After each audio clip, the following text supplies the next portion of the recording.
चलिए तो हम लोग देखते हैं, एक नए सेट के साथ फिर से हाजिर हैं। सिख धर्म के लिए नामधारी आंदोलन चलाया था, तो ये चलाया था गुरु राम सिंह कुका ने।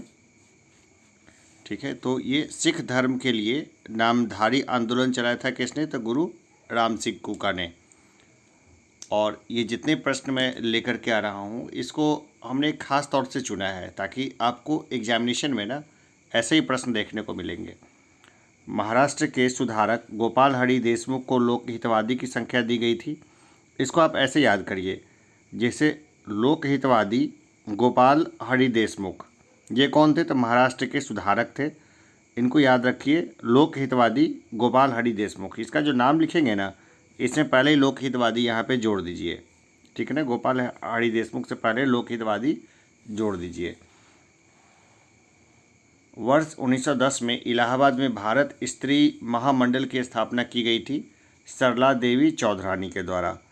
तो वर्ष 1910 में क्या महत्वपूर्ण घटना थी? इलाहाबाद में भारत स्त्री महामंडल की स्थापना की गई। भारत स्त्री महामंडल की स्थापना कहाँ की गई? इलाहाबाद में। भारत स्त्री महामंडल की स्थापना कौन से साल में की गई? तो 1910 में की गई। वर्ष 1910 में इलाहाबाद में भारत स्त्री महामंडल की स्थापना की गई। किसके द्वारा? सरला देवी चौधरानी के द्वारा। या फिर भारत स्त्री महामंडल की स्थापना की गई सरला देवी चौधरानी के द्वारा। तो एक ही प्रश्न में बहुत सारे प्रश्न गुथे हुए हैं, आप देख लीजिए एक बार इसको। महिलाओं के उत्थान के लिए आर्य महिला समाज की स्थापना की गई पंडित रमाबाई सरस्वती द्वारा। महिलाओं के उत्थान के लिए आर्य महिला समाज की स्थापना की गई। आर्य महिला समाज की स्थापना क्यों की गई? महिलाओं के उत्थान के लिए। किसके द्वारा? पंडित रमाबाई सरस्वती के द्वारा। हाली पद्धति संबंधित थी, तो ये संबंधित थी बंधुआ मजदूरी से। हाली किससे संबंधित थी? बंधुआ मजदूरी से। बहुजन समाज के संस्थापक थे मुकुंदराव पाटिल। बहुजन समाज आज भी बहुत चर्चाओं में रहता है ये, तो इसके संस्थापक कौन थे? तो ये थे मुकुंदराव पाटिल। पश्चिम भारत के प्रमुख समाज सुधारक D.K. कर्वे जुड़े थे, तो ये जो जुड़े थे महिला शिक्षा एवं विधवा पुनर्विवाह के क्षेत्र से। ठीक है, डॉक्टर D.K. कर्वे कौन थे? ये समाज सुधारक थे। डॉक्टर कर्वे किससे जुड़े थे? महिला शिक्षा एवं विधवा पुनर्विवाह के क्षेत्रों में। और डॉक्टर कर्वे भारत के किस हिस्से से बिलोंग करते थे? तो पश्चिमी भारत के। डॉक्टर कर्वे क्या थे? समाज सुधारक थे। इन्होंने किस क्षेत्र में सबसे महत्वपूर्ण काम किया? महिला शिक्षा एवं विधवा पुनर्विवाह के क्षेत्रों में। देखिए, भारत में मुस्लिम समाज सुधारक माने जाते हैं तो सर सैयद अहमद खान, बहुत प्रगतिशील इंसान थे ये, और एक तरह से इंक्लाइंड थे ये, अंग्रेज़ों के तरफ ये झुके हुए थे और चाहते नहीं थे कि मुसलमान जो है ना वो कोई क्रांतिकारी बने। वो मुसलमानों को पाश्चात्य शिक्षा दे करके अंग्रेज़ों की तरफ थोड़ा सा इंक्लाइन करना चाहते थे। तहजीब उल अखलाक, सभ्यता और नैतिकता नामक पत्रिका के संपादक थे सर सैयद अहमद खान। अंग्रेज़ों को जाहिर सी बात है सभ्य समझते थे। सर सैयद अहमद खां तथा बनारस के राजा शिव प्रसाद सिंह, जिनको सितारे हिंद बोलेंगे, ने कांग्रेस की स्थापना के विरोध में यूनाइटेड इंडियन पैट्रियोटिक एसोसिएशन की स्थापना की थी। देखिए, सर सैयद अहमद खान तथा बनारस के राजा शिव प्रसाद सिंह, सितारे हिंद भी बोलेंगे इनको, ने कांग्रेस की स्थापना के विरोध में यूनाइटेड इंडियन पैट्रियोटिक एसोसिएशन की स्थापना की थी। यूनाइटेड इंडियन पैट्रियोटिक एसोसिएशन की स्थापना किसके खिलाफ की गई थी? तो कांग्रेस की स्थापना के विरोध में की गई थी।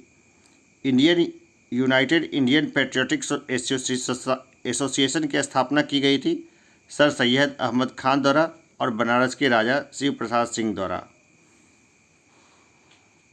द्वारिकानाथ टैगोर द्वारा वर्ष 1838 में स्थापित भारत की प्रथम राजनीतिक संस्था थी, तो ये थी लैंड होल्डर सोसाइटी। ये द्वारिकानाथ टैगोर जो थे ना, वो क्या थे रविन्द्रनाथ टैगोर के? क्या दादाजी थे या पिताजी थे? ये मुझे कमेंट बॉक्स में बताइएगा। तो द्वारिकानाथ टैगोर द्वारा वर्ष 1838 में स्थापित भारत की प्रथम राजनीतिक संस्था कौन सी? तो ये लैंड होल्डर्स सोसाइटी थी। जाहिर सी बात है कि उस समय जो साम्यवाद का जो थोड़ा सा जो असर हो रहा था ना पूरी दुनिया में, उसके विरोध में कई सारी शक्तियाँ सक्रिय थी। उसी में एक ये भी था, लैंड होल्डर्स सोसाइटी। चूँकि वो ज़मींदार थे, अपने हितों की रक्षा के लिए उन्होंने ये सोसाइटी बनाई थी। वर्ष 1867 में इंग्लैंड में ईस्ट इंडिया एसोसिएशन नामक एक संगठन की स्थापना की थी दादा भाई नौरोजी ने। भाई, इंग्लैंड में ईस्ट इंडिया एसोसिएशन नामक एक संगठन की स्थापना कब हुई? तो वर्ष 1867 में। 1867 में एक महत्वपूर्ण संस्था जो बनी थी दादा भाई नौरोजी के नेतृत्व में, तो कौन थी? East India association. East India association के संस्थापक थे दादा भाई नौरोजी। एक ही प्रश्न है, कई तरीके से आ सकता है, तो हमने सबको देखा। भारत संघ के संस्थापक थे सुरेंद्रनाथ बनर्जी। भारत संघ के संस्थापक कौन थे? सुरेंद्रनाथ बनर्जी। सुरेंद्रनाथ बनर्जी ने एक महत्वपूर्ण संघ बनाया था। क्या नाम था उसका? तो नाम था भारत संघ। सुरेंद्रनाथ बनर्जी प्रथम भारतीय हैं जिन्हें ब्रिटिश द्वारा इंडियन सिविल सर्विस से बर्खास्त किया गया था। जाहिर सी बात है, एक राजनीतिक सभा में ये चले गए थे, जिसके कारण इनको बर्खास्त कर दिया गया था। तो सुरेंद्रनाथ बनर्जी प्रथम भारतीय हैं जिन्हें ब्रिटिश द्वारा इंडियन सिविल सर्विस से बर्खास्त किया गया था। राजनीतिक सुधारों को लेकर विरोध करने वाले पहले भारतीय थे सुरेंद्रनाथ बनर्जी। सुरेंद्रनाथ बनर्जी बहुत इंपॉर्टेंट कैरेक्टर हैं और यहाँ से प्रश्न भी देखने को मिलते हैं। भारतीय राष्ट्रीय कांग्रेस की पूर्ववर्ती संस्था थी इंडियन एसोसिएशन, ठीक है ना। भारतीय राष्ट्रीय कांग्रेस की पूर्ववर्ती संस्था थी इंडियन एसोसिएशन, ठीक है। 25 सितंबर 1875 को इंडियन लीग की स्थापना की गई थी शिशिर कुमार घोष के द्वारा। भाई, इंडियन लीग की स्थापना किसके द्वारा की गई थी? शिशिर कुमार घोष के द्वारा। कब की गई थी? तो 25 सितंबर को। कौन से साल में? 1875 को।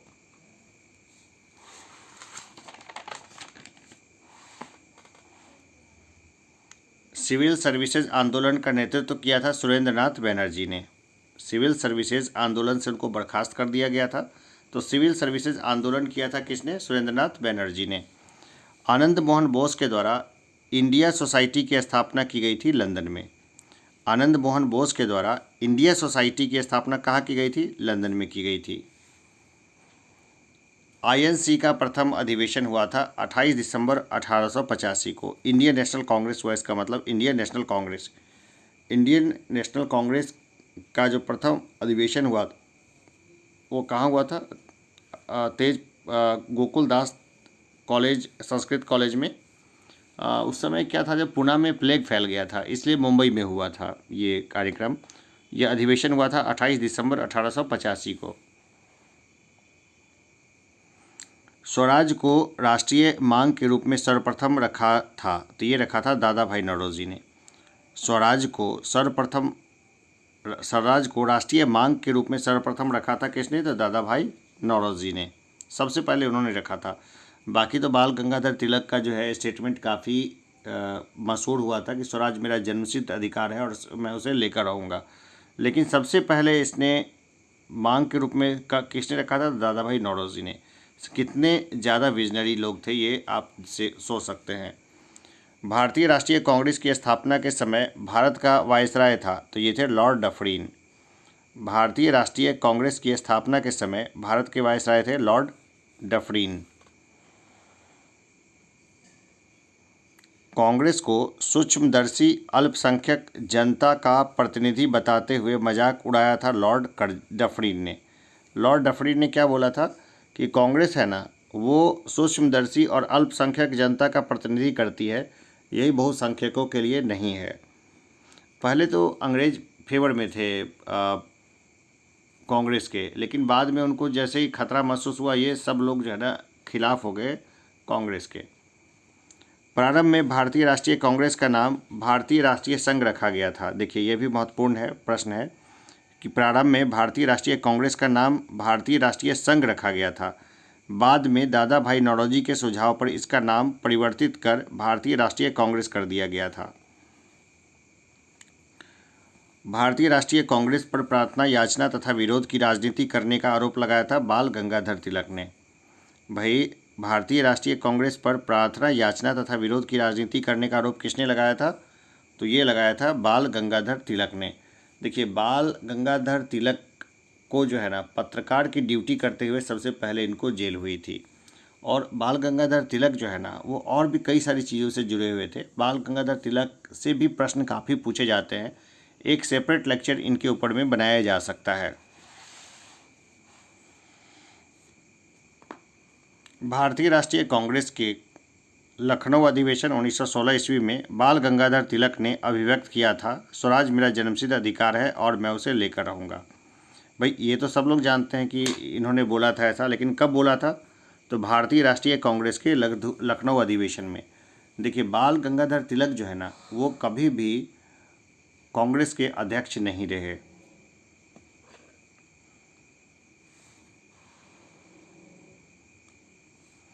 कांग्रेस आंदोलन न तो लोगों द्वारा प्रेरित था, न ही यह उनके द्वारा सोचा या योजनाबद्ध किया गया था। ये कहा है सर सैयद अहमद खान ने। किसने कहा है? सर सैयद अहमद खान ने। भाई जाहिर सी बात है, कांग्रेस के तो खिलाफ ही थे ये और बनारस के राजा। तो कांग्रेस आंदोलन न तो लोगों द्वारा प्रेरित था, न ही यह उनके द्वारा सोचा या योजनाबद्ध किया गया था। ये किसने कहा था? तो ये कहा था सर सैयद अहमद खान ने। वो तो बोलेंगे ही, क्योंकि वो तो बिल्कुल कांग्रेस के खिलाफ थे। कांग्रेस पतन के लिए लड़खड़ा रही है। मेरी सबसे बड़ी अभिलाषा जब तक मैं भारत में हूँ कांग्रेस के शांतिपूर्ण समाप्ति में सहयोग करना है। तो ये कहा था लॉर्ड कर्जन ने। ठीक है, 1905 वगैरह के अराउंड कहा था, उसी के आगे पीछे। तो क्या कहा था उन्होंने? कांग्रेस पतन के लिए लड़खड़ा रही है। मेरी सबसे बड़ी अभिलाषा जब तक मैं भारत में हूँ कांग्रेस के शांतिपूर्ण समाप्ति में सहयोग करना है। किसने कहा? लॉर्ड कर्जन ने कहा था। सुरेंद्रनाथ बनर्जी भारतीय राष्ट्रीय कांग्रेस की स्थापना अधिवेशन में उपस्थित नहीं थे। जो सुरेंद्रनाथ बनर्जी हैं ये भारतीय राष्ट्रीय कांग्रेस की स्थापना अधिवेशन में उपस्थित नहीं थे। ये महत्वपूर्ण लीडर हैं लेकिन उपस्थित नहीं थे, इसलिए ये प्रश्न बन जाता है। कांग्रेस 1924 बेलगांव कर्नाटक में एकमात्र अधिवेशन की अध्यक्षता महात्मा गांधी ने की थी। देखिए, कांग्रेस में जो 1924 में जो बेलगांव अधिवेशन हुआ था ना कर्नाटक में पड़ता है बेलगांव, वो एकमात्र ऐसा जगह अधिवेशन था जिसकी अध्यक्षता महात्मा गांधी ने की थी। वो चाहते तो आजीवन इसके अध्यक्ष रह सकते थे, इतना बड़ा कद था उनका, लेकिन ये चाहते थे कि हर एक विचारधाराओं को ना इसमें बिल्कुल एक बराबर जो है ना स्थान मिले। इसलिए इन्होंने हमेशा ये कहा कि डाइवर्सिफाई होना चाहिए अध्यक्ष का पोस्ट। तो ये जो होता है मामला, जो सुभाष चंद्र बोस लगातार दूसरे साल जो बने थे 1938 के बाद, तो इसका उन्होंने विरोध किया था कि भाई अब थोड़ा सा ना और झुकाव के लोगों का, जो अलग विचारधारा के लोग भी आने चाहिए कांग्रेस में। वर्ष 1938 के भारतीय राष्ट्रीय कांग्रेस के हरिपुरा अधिवेशन की अध्यक्षता की थी सुभाष चंद्र बोस ने। 1938 के भारतीय राष्ट्रीय कांग्रेस के हरिपुरा अधिवेशन की अध्यक्षता की थी सुभाष चंद्र बोस ने।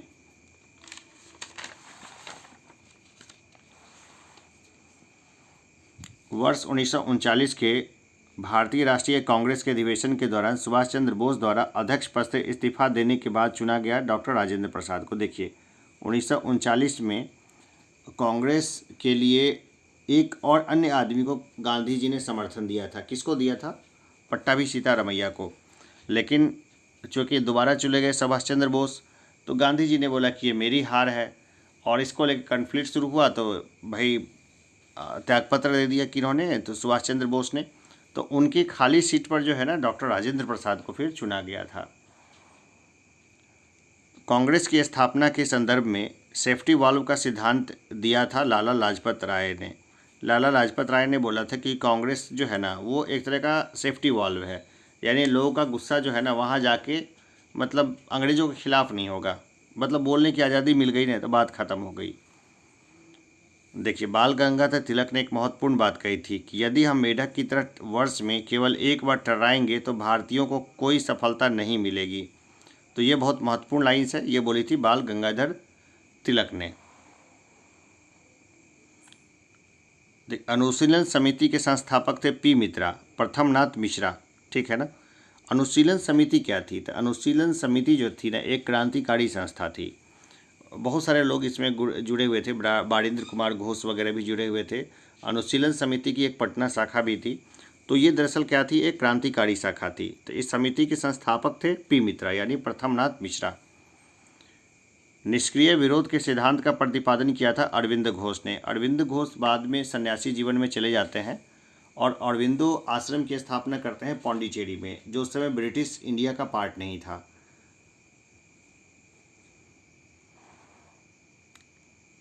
हिंदुस्तान रिपब्लिकन एसोसिएशन की स्थापना की गई थी वर्ष 1924 में कानपुर में। हिंदुस्तान रिपब्लिकन एसोसिएशन की स्थापना की गई थी वर्ष 1924 में कानपुर में। HRA शॉर्ट फॉर्म में बोले तो।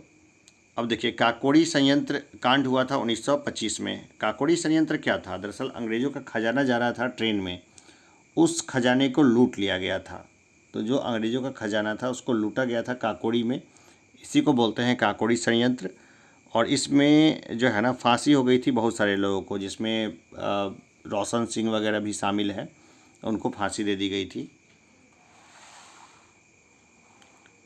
वर्ष 1928 में चंद्रशेखर आज़ाद द्वारा हिंदुस्तान सोशलिस्ट रिपब्लिकन एसोसिएशन की स्थापना की गई थी दिल्ली में। तो उस समय क्या था, जो क्या भगत सिंह उसमें शामिल थे या नहीं थे, मुझे बताइएगा। उनका काफ़ी बड़ा रोल था, उन्होंने काफ़ी इसमें अपना जो है योगदान दिया था हिंदुस्तान सोशलिस्ट रिपब्लिकन एसोसिएशन की स्थापना करने में। लखनऊ समझौता 1916 का विरोध किया था मदन मोहन मालवीय ने। जो लखनऊ समझौता हुआ था 1916 में, उसका विरोध किया था मदन मोहन मालवीय ने। जियातरंग आंदोलन को रानी गाइदिन्ल्यू ने प्रारंभ किया था तथा ब्रिटिश राज के विरुद्ध नागाओं को संगठित किया था। देखिए, इसको जो है ना क्रांतिकारियों की रानी कहा था पंडित जवाहरलाल नेहरू ने। पंडित जवाहरलाल नेहरू जो थे ना, उनमें एक अलग किस्म का नेतृत्व का उनमें जज्बा था और अजीब चीज़ थी उनमें। नहीं तो नागालैंड जो आज भारत का हिस्सा है ना, इसको समझिए जो ब्रिटिश राज में बनाए रखने में ब्रिटिशर्स को भी नाको चने चबाने पड़े थे, हर जगह उनका राज नहीं हो पाया था। लेकिन ये बहुत बड़ी उपलब्धि है जवाहरलाल नेहरू की, जिन्होंने नागाओं को उनके हितों को सुरक्षित रखने की बात कह के उनको भारत में मिला लिया। और वहाँ पे धारा 371 लागू है। कोई आम आदमी जाके वहाँ पे नागालैंड में ज़मीन खरीद के वहाँ की जो डेमोग्राफी है उसको चेंज नहीं कर सकता।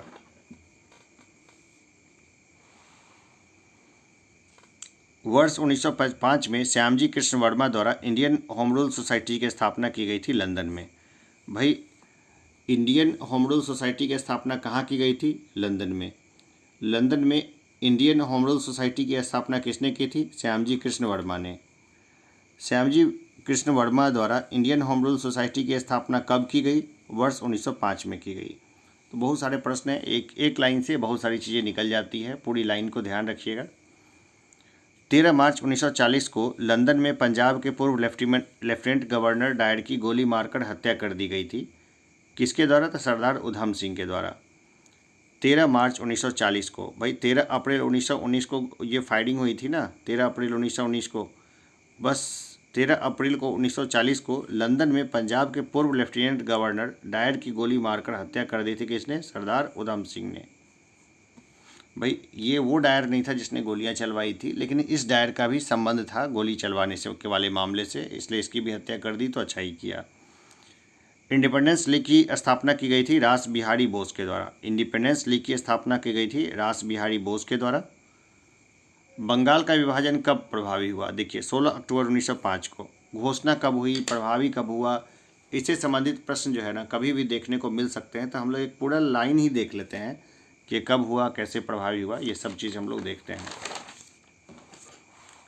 देखिए 20 जुलाई 1905 को बंगाल विभाजन के निर्णय की घोषणा हुई। भाई निर्णय की घोषणा कब हुई? 20 जुलाई 1905 को। विरोध में 7 अगस्त 1905 को कलकत्ता के टाउन हॉल में स्वदेशी आंदोलन आरंभ हुआ। इसी बैठक में ऐतिहासिक बहिष्कार प्रस्ताव स्वीकृत हुआ था। ठीक है ना। 20 जुलाई 1905 को बंगाल विभाजन के निर्णय की घोषणा हुई। विरोध में 7 अगस्त 1905 को कलकत्ता के टाउन हॉल में स्वदेशी आंदोलन आरंभ हुआ। इसी बैठक में ऐतिहासिक बहिष्कार प्रस्ताव स्वीकृत हुआ था। देखिए इस जो है ना, जो विदेशी कपड़ों की जो होली जलाते थे ना, उसको रविन्द्रनाथ टैगोर ने निष्ठुर बर्बादी कहा था।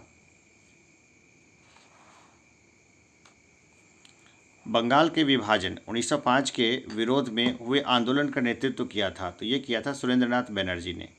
बंगाल के विभाजन जो 1905 में हुआ था के विरोध में हुए आंदोलन का नेतृत्व किया था, ये किया था सुरेंद्रनाथ बनर्जी ने।